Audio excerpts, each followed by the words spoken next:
Yes, one of my favorite restaurants. So, I just wanted to point this out. One of the awesome reasons that I like using Studio One version 4 is the Save New Version feature that they have built in now.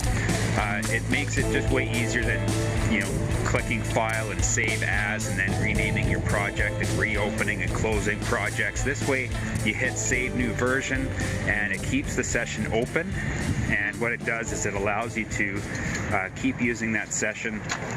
And if you want to look at a different one, you can do that. You just click File and then Restore Version.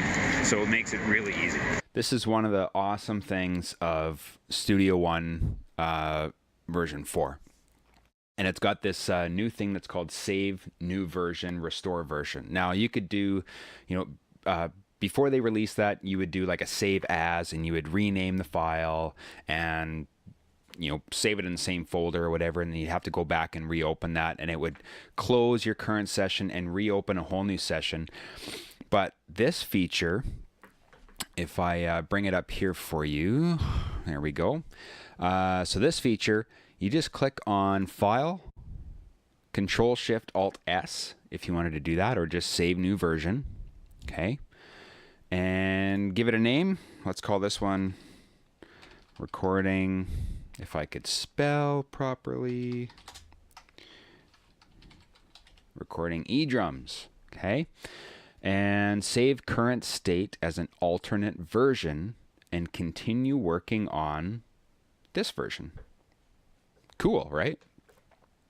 Okay. The only thing I want to say is if you haven't already, subscribe to our channel. You can go to darkroastrecording.com and hit the subscribe button on any one of the pages there, and you'll be first notified on any of the new stuff that we have coming out, new music releases, contests, things like that. And then also, if you want to check out the videos all the time, just hit the subscribe button in the bottom corner here and hit the notification bell right beside it so that you're actually notified when we put a new video up.